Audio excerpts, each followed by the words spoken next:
the channel if you're new. It's Sahara. So today I am doing a almost full face of old product makeup favorites that were very popularized, whether they were good or not, which we'll check that in a minute, based on makeup that I already have in my collection. So I'll be filling in a couple of things with products that may not be old or may just, like, I don't know, regardless, we'll get into that. Just keep watching. I already did my brows off camera. I'm gonna prime the eyes. The Morphe Translucent Eyeshadow Primer. Back then, I don't think like pigmented eyeshadow primers like the P. Louise base, for an example, or the Juvia's Place one. It was more so like the Milani Translucent or the Morphe one. After I had bought the Milani in this one, then I had heard Jaclyn Hill, this was way back when she said that she stopped using eyeshadow primers and just use concealer because she doesn't see like that much of a difference. I just applied a lot. And this craziest part is you see how pigmented it looks, but it blends out. Right now I can actually use concealer on my eyes or eyeshadow primer that has pigment because I forgot to razor my eyebrows, so now I have hairs everywhere. But yeah, now I'm starting to remember as I'm blending it out why I didn't care for this one is because it kind of feels like moisturizing, a little greasy, but as it's drying down, it dries more matte with a little bit of a tacky finish.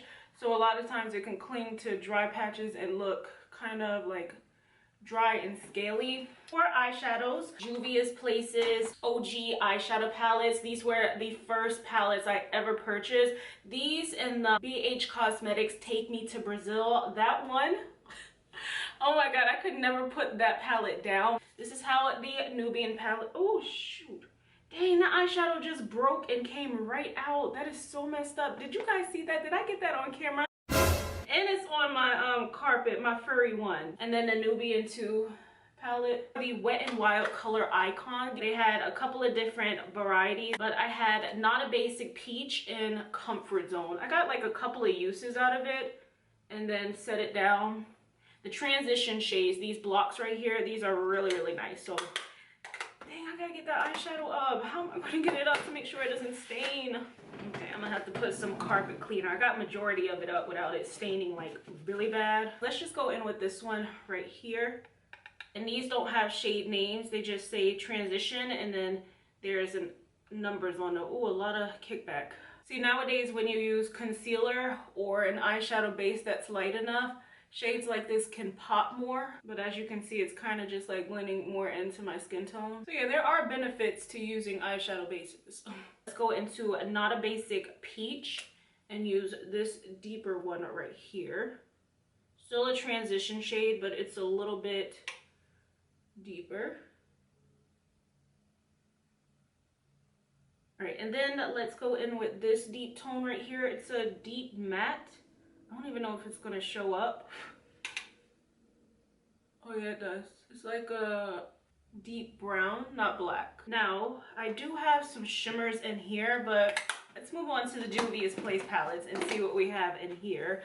Oh, I still cannot believe that this palette broke like that. What was the point? I'm gonna spray my brush using the CoverGirl Outlast Active Spray. And let's use this shade called Nairobi and apply this towards the front. It is a yellow gold. They do have like 3 different golds. Like this one is more like a white kind of gold, but yellow gold, bronzy gold, and a coppery gold. But I'm of course using the yellow one because I kind of have on that jewelry for it. Oh yeah, in the Comfort Zone palette, there's like this bronzy shade right here. I'm gonna see how that applies. Please don't tell me this is turning out to be a fall look. That's not the what? Okay, I'm gonna go into a little bit of this light tone right here and use that for the brow bone highlight. I don't have any specific primer. I'm just gonna use the CoverGirl Outlast Active Spray. Oh my gosh. I'm going to be, of course, using the Maybelline Fit Me foundation. Can't go wrong with the Matte and Poreless 312 Golden. Still a favorite, but I don't reach for it very frequently. I'm gonna be incorporating a couple of products that are not only old and popular, but I also don't reach for as much anymore. Try to give them a break. That helicopter sounds awfully low. Can you guys hear that?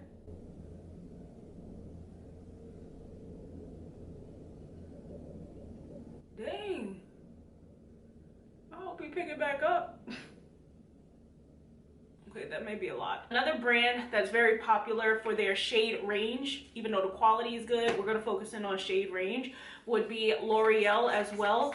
But for me, do you guys remember the L'Oreal True Match? It was like that glowy, luminous, dewy foundation. I just found that L'Oreal did not have a good shade range for me. To me personally, they always had good shades, but the undertones were off. That's what I'm trying to say. Like, you can find different undertones, neutral, golden with Maybelline, but with L'Oreal, I always found that their undertones were too beige and sometimes a little bit more pink tone. So you could find your shade, but never the right undertone for your shade match. Okay, like what? That was a lot to go through. How long ago was that I applied this, or that I bought this foundation? Like what?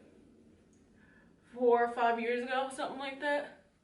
But of course, Maybelline has been around way longer than that. This foundation does blend out better with a brush because it is a more mattifying formula, but just to quickly blend this out, I'm going in with this.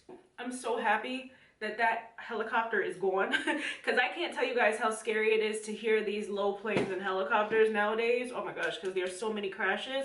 And I feel bad for people who live by an airport. Who was the genius who decided that it was okay to put homes near airports where the planes are like really low? This one girl said that she lives by the airport and she said it'd be shaking the homes over there. I don't understand it.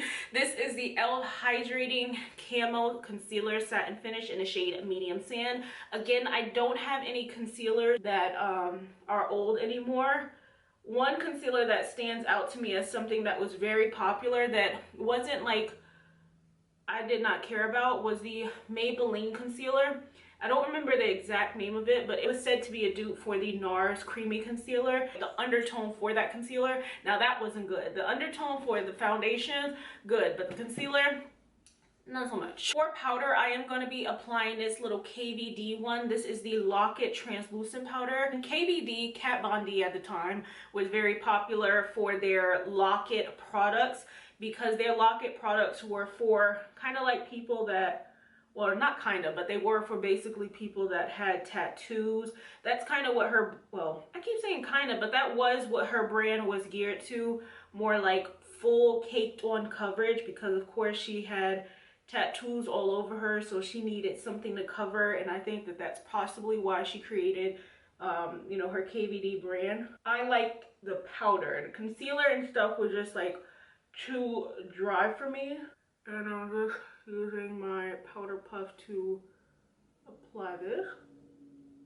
I'm just using the same KVD powder just to set all over the face. If I use the powder puff to set, it's not gonna do anything but just make my face look ashy. This was the best, okay? This was the best, the ABH Contour Kit. Now, I have mine in the shade light to medium, which of course, a lot of people use this for like clientele type of makeup because you have so many different shades. But I decided to buy this regardless because this was just like that go-to palette. It has 2 bronzer shades, 1 more neutral cool tone shade, 1 highlighter, and 2 brightening powders, which these brightening powders was the ones that I was saying in that other video. These were chalky to try to brighten or apply to clean up like the contour. Also have the Kiko Milano palette. Now this wasn't something that was popular, but Kiko Milano a couple of years ago was a very popular brand. I don't know why people stopped talking about it. It was from Italy, and I don't know, so I'm going to use the blushes in here. They also have a highlighter that's too deep in these bronzer slash contours, but I'm going to use the contour kit. And what I started doing with this is I just go into all shades.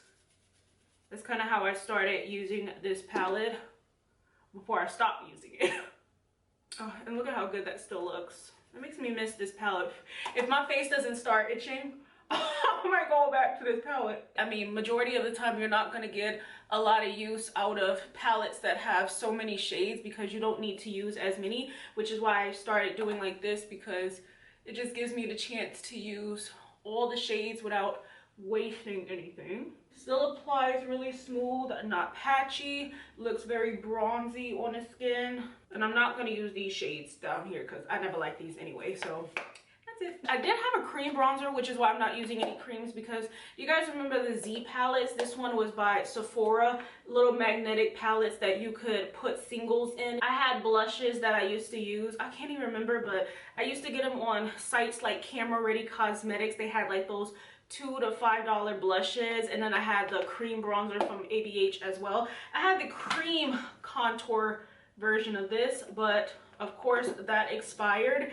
And one thing I noticed is that powders can last longer even past the expiration date, but cream products, they can't do the same. So I think I'm going to stick with this bright orange tone. And I also still have my ABH blush trio in the shade Peachy Love, but we're just gonna stick with Kiko. I'm gonna go back in with that middle shade and use that to kind of like contour the nose.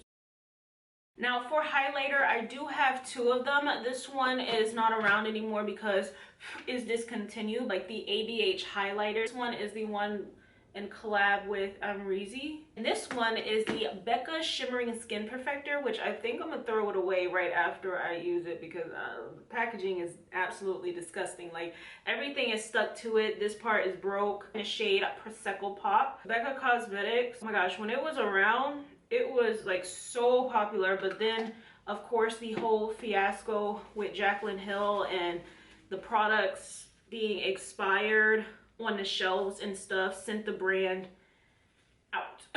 Packing. I thought that they would end up relaunching Becca Cosmetics and just, you know, putting out an apology, making things right, but they said to hell with it. I think Becca is still sold on QVC. The back of my hand and this brush, this is the Morphe M501 brush. And this is still so pretty. It is like a champagne. My cheeks look so good. I didn't even want to apply this highlighter. It doesn't look glittery. It looks very wet on the skin. Am I really ready to throw it away? Probably not. I think I'm gonna go in with a little bit of the Amrezy one because this one is light. So let's tap a little bit of that on. Ooh, you guys remember when applying this much highlighter was a thing? Now it's not even a thing no more. Then a little bit of highlighter down the nose. Next to this one, the first popular highlighter was the So Hollywood one. I never got the chance to get my hands on that one, which really hurt me. But then when I seen they had this one, I had to get this one. I think, did my mom buy this for me for my birthday or something like that, or for Christmas? Because I kept talking about it. I was like, I really want that Amrezy one. While I was off camera, I went ahead and cleaned up the face right around here with that same KVD powder. I also went ahead and applied the Milk Makeup Kush Mascara. And then I applied some Ioni lashes. Now let me go ahead and dust this away and hope it doesn't look like a white strip right here. Gonna let it sit too long.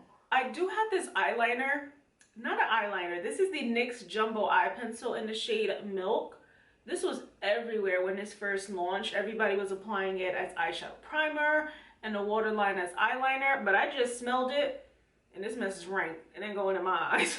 Let's go in with the ABH in the inner corner. I love like a white gold or a yellow gold in the inner corner. Moving on to the lips, I have the MAC lip pencil in the shade Spice.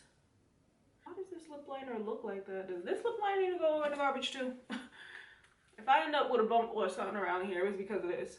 Yeah, I don't think I ever liked the shade of it too much. My lip color actually. ABH ones, these liquid lipsticks, Bittersweet, Hudson, and Dazed. I actually got those three in a set. The Lancome color design in the shade Natural Beauty Cream. MAC Cosmetics, these are another type of lipstick or another type of makeup product that I used to use non-stop. All of these are matte in the shade Taupe, Whirl, Velvet Teddy, and Ruby Woo. Definitely not using Ruby Woo today because that is that's red. It's just red. These all are nudes. These are not my type of nudes anymore. Of course, I like mine a little bit more brown tone, a little bit more beigey tone. You could definitely tell Whirl was definitely my favorite cool tone. All right, I'm gonna take some of ABH in the shade Bittersweet. Since this is a brown, let's just use this as a lip liner. Velvet Teddy. That's too pink for this look. Let's see. A little bit of this Lancome one. These shades are too pink. Wiping that off is not too bad. Let's try a little bit of Hudson.